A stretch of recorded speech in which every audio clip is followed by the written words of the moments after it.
we are again, second of a double header. We've got the Guildford Flames in town. I'm here with Jake to talk a wee bit about last night and tonight's game. Jake, as expected last night, really. No disrespect to Solway, but it was a game to keep the legs going to get ready for tonight's game. Sure, yeah, but you know, we've said it about these games before. We've got to be professional. We've got to go out there and do the job, and we did. You know, we stand quite well in the cup at the minute, so those points were important. Yes, no disrespect to Solway. It was a blowout in the end, but you know, as I say, we had to go out there. We had to win the game, and we did. Well, I thought they worked hard because it was a different team that we saw up in Solway. I mean, they brought a new import in, the boy from Belgium, and they did look a bit stronger, and they did shock us a little bit in that first 10 minutes. Yeah, I mean, the game up in Scotland was a blowout. They didn't score, and really, they never looked like scoring. So when they got two in our own barn, it was a shock in that first 10 minutes, as you say. But we rocked up in that in the second period and just blew them away. Right. Well, that's that one out of the way. I think we need 2 more points. That's providing Peterborough win in Telford next week. If they don't, then we're through anyway. Yeah. Right, now on to tonight's game, Guildford. Never easy against Guildford Flames. No, absolutely not. We see it year in, year out, whether it's the league table or it's the individual games out there on the ice or down in Guildford. It's tough, it's tense, it's close, and you know, every now and again it gets a bit feisty. We've lost out to them on their ice, but I think we were down 3 or 4 guys on that night. It's going to be a hell of a game in here tonight. Well, I think so. They bring a lot of offence, as we've said before. Curtis Uppy's playing tonight. His first game back for quite a while. And they've got Marcus Christopherson, young Ben Campbell, who's having an absolutely outstanding season. Then you've got the old man Lobby in the second line. They're just a great offence, but I think the defence is where we can maybe catch them. Yeah. Coming forward, there's no doubt that they've got 3 lines of quality and hard work as well. They don't ever stop. But I think you're right. They do look suspect at the back at times, and we've shown against teams that make mistakes, we will capitalise on them given the chance. And you never know which Greg Rockman's going to turn up. On his game, he's absolutely outstanding, yeah. But he has been known to have a couple of mares. Usually against us, so that's hopefully a positive sign. OK then, let's go watch some hockey. Let's do it. Walker will look to tie him up along the boards. Trying to knock the puck loose was Watkins, and it'll be Walker who gets onto it. Lidgett gets a big handful of his shirt as it's passed through to Bobby Chamberlain, who gets away from Savage, moving out front, puck rolled away, shot just wide from Adam Walker. Hemmings will pick up the loose puck as changed cross ice to find the man, looking for Kovar, who settles it down, takes the shot, but saved by the left arm of Greg Rockman. Myers will fire the puck, has no stick as Kvetam drops down low. Now Campbell taking a shot and Foe well out of trying to knock it through, which he does. He'll chase it down into the corner. Godfrey didn't like what was coming. Backhanded it to the line. Berlin shoots Rockman well out of the crease, will hold on. Frankie Backwith was wide open in the face, and has got Berlin with him. He goes cross ice. Cerny will pick it up off the boards. Takes a big hit from Owen Fussy, but finds Archer behind the net. He holds off 2 Flames players. Fussy comes in again, hand floating it towards the net. Cerny settling it down and scores! Great pass across from Tony Hand. Michael Cerny with a cheeky effort at the near post that gets past Greg Rockman. The Phoenix pressure brings a goal. It's Manchester 1, Guildford 0. Makes the hit. Puck is in the skates. Curtis Uppy. Christopherson now looking to pick it up. Graham finishing his check. Come back to Godfrey on the point. Who shoots, he doesn't get through. Rebound settled down by Christopherson. Good pass saved by Foe. Graham from his image looked to cut it inside. Longstaff came across, knocks Michael Cerny into the boards fairly. Savage long stretch passes. Graham's caught out of position. Campbell sliding it across. Great pass stopped by Bowen and Andy Hemmings, who had most of the net to shoot at. James Archer in the corner. Puck got caught in his skates when he backhands it through. Lundin will send it around the boards. Fussy finishes his check again. Lundin, long pass. Campbell looking to turn Luke Boothroyd. He drives his way in. Hold down, pad save made by Foam. We'll wait to see what the call is. Dave Emerson has called a trip, and the Phoenix will be short-handed. Away comes Campbell. Graham comes across Campbell, knocks the puck past him, played it through the crease and out the other side. The Flames will keep the traffic in the zone. It's saved by Foe, and he's got it in the glove. Lots of traffic in front of Stephen Foe.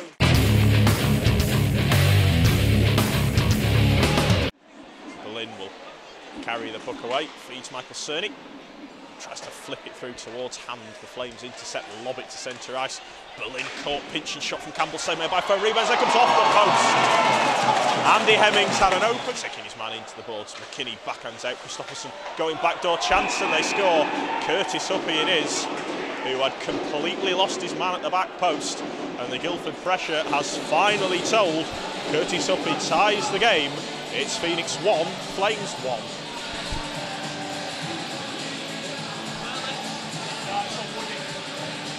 On the boards, he'll send it low to Archer behind the net. He rolls away, Hand trying to get there. Archer looking to tip it, same way by Rockman, rebounds there, it comes out, concerning, put it in, yes he can! The Flames just could not get that rebound clear. Greg Rockman was caught down in the butterfly, and Michael Cerny is Johnny on the spot again. Second of the game for Cerny, second of the game for the Manchester Phoenix. They lead Guildford by 2 goals to 1. So Combs, Matt Toe shoots, and Foam will hold on. Now Toe took the shot on Wood, Archer and Kvetan pulling and shoving away. Flames took exception to the Phoenix protecting the netminder. Kvetan will leave the scene. Chris Wells is in the middle of it. Ben Wood and Matt Toe having words. Face off to the left of the Guildford net is won by the Flames. Cerny ties up with Savage. Hand played in front, Archer gets the shot in, and Greg Rockman makes the save. He didn't know much about it, but Rockman gets the pads together. Toe stepping inside James Archer. Neil stepped up well to get the puck away. Toe will send it in. Kvetan will chase in behind the net. Backhands it around. Longstaff going for the sharp angle. It will come back out to Lidget at the line. Foam making the save and snags the rebound down in the air. Outside, backhands it down behind the Guildford goal. Rockman didn't get onto it. Cerny might do. Hand play it towards the back door and they score! James Archer crashing the net. It was a broken play as Hand threw it towards the goal. James Archer returns to the Premier League with a goal, and the Phoenix lead Guildford by 3 goals to 1.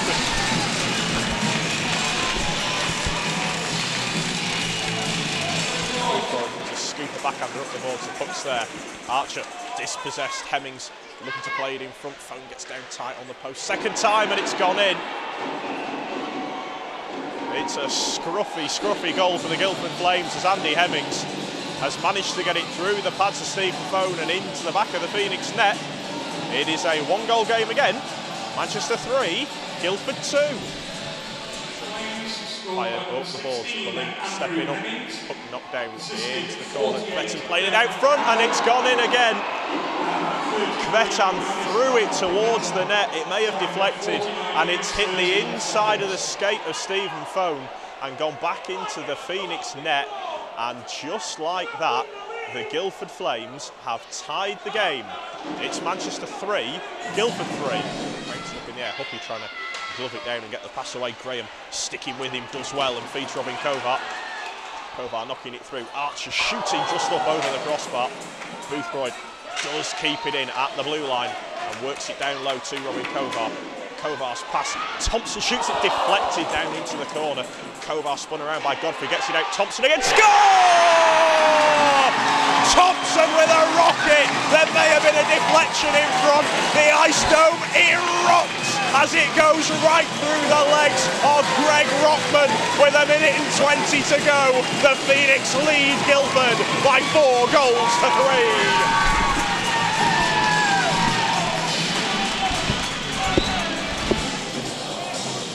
Hand who wins it.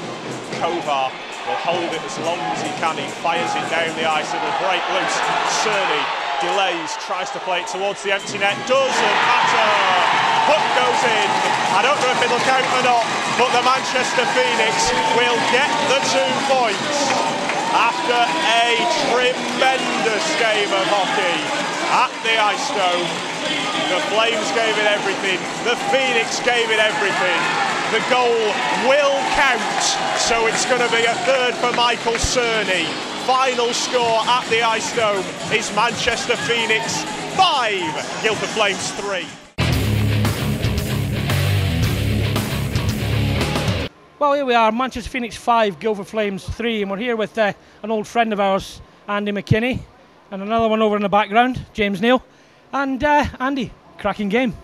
Yeah, it was a good game. I mean, well, not really from our point of view, but I think Phoenix played well tonight.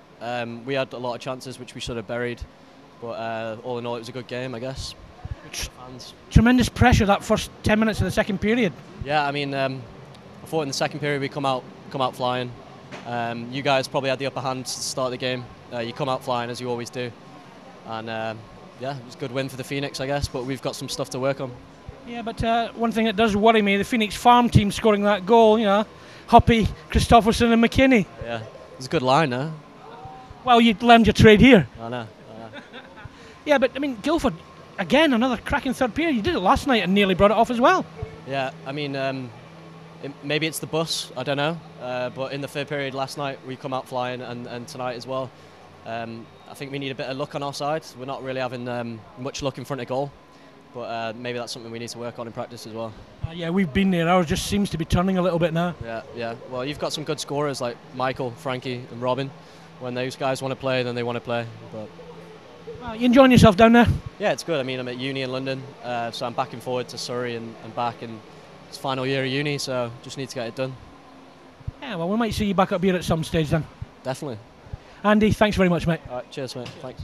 I'm here with a man of the match for the second time in 3 weeks. This time on the winning side, I got James Neal. We said it would happen soon, didn't we? So now it's obviously nice to get man of the match again, but I think hopefully we turn the corner now. It's 2 massive wins at home, and just keep building. We've got a big weekend. I think we're playing these guys again away, and Milton Keynes is at home. So obviously got to take another 4 points. Hopefully, and move up that table. Well, see, where we are, every weekend's a big weekend because any team can turn it on at the right time. But I mean, there was some outstanding hockey there tonight. Some fantastic goals, but right across. I mean, Phoney, I thought, stood in his head. You know. Just brilliant. Yeah. Oh, all the guys played well. Like Phoney kept us in. He made some massive saves, and obviously, if we're all on the same page and doing the right things together, then we'll win together. Like I said the week before, we have to do it all together. We help Phoney, forwards help us, and just go forward from there. Well, it's lovely. As I said it last week as well. It's nice to see the smiles coming off when you know you've worked hard and you've got what you deserved. Yeah, definitely. Well, losing's the worst thing. You play hockey to win, so and obviously have fun, and when you win it, it's enjoyable. So, like I said, hopefully we can keep this run going now and get up that table. Oh, I say that's two great wins on the trot. Tough game next weekend. Again, you're right. Let's just move on. James, thanks very much, mate. Do appreciate it. Samo, thanks a lot. Cheers.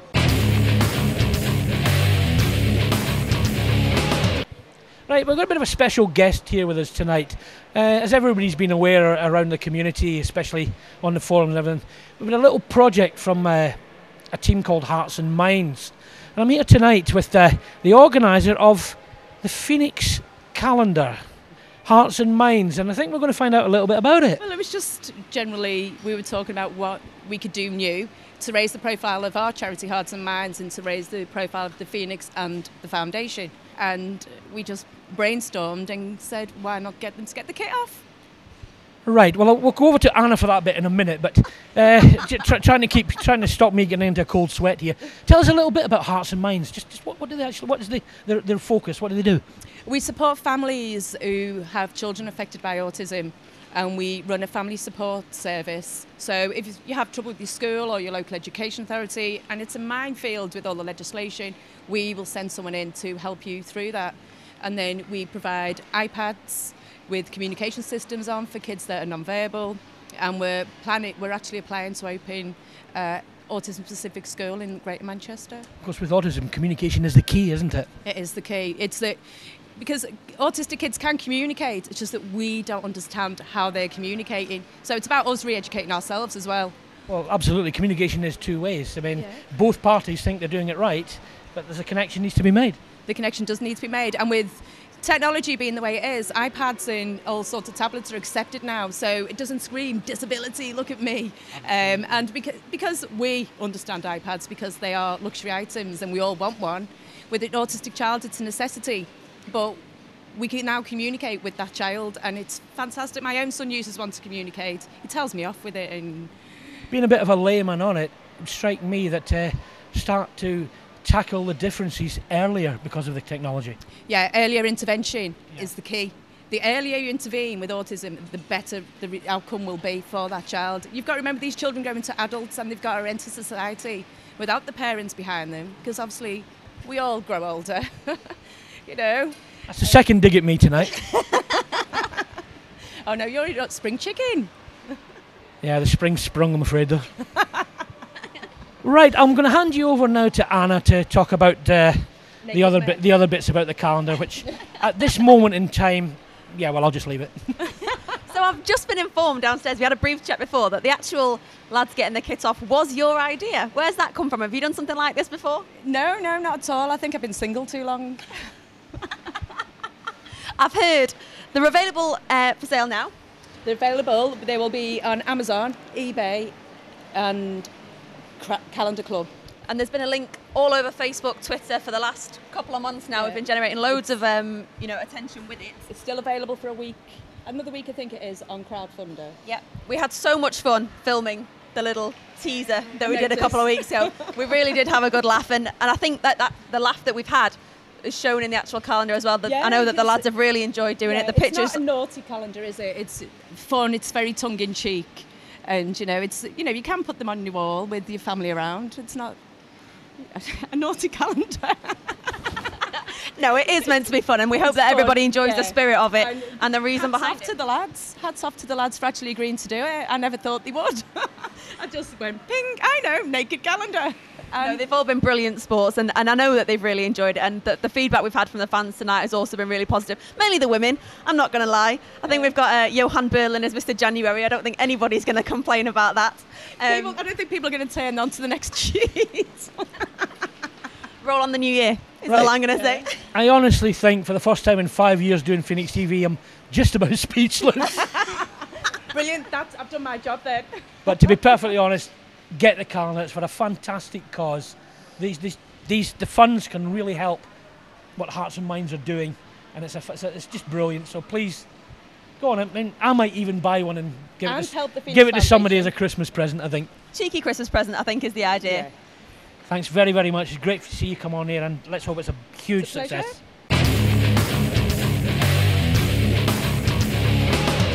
Okay, that's it for an absolutely packed show. 2 games, 2 wins, lots of goals, special feature. You really will like that about the calendar. Just go and buy it, please. Everybody wants it. Well, you can find out about your team on Twitter, on the podcast, on the forums, on Facebook, and the local media. Everywhere, in fact, you'll hear about the Manchester Phoenix. Our next game is against Milton Keynes Lightning next Sunday with the usual 5:30 face-off. Another one you don't want to miss. They're always good games, and the team's on a roll, so see you next week.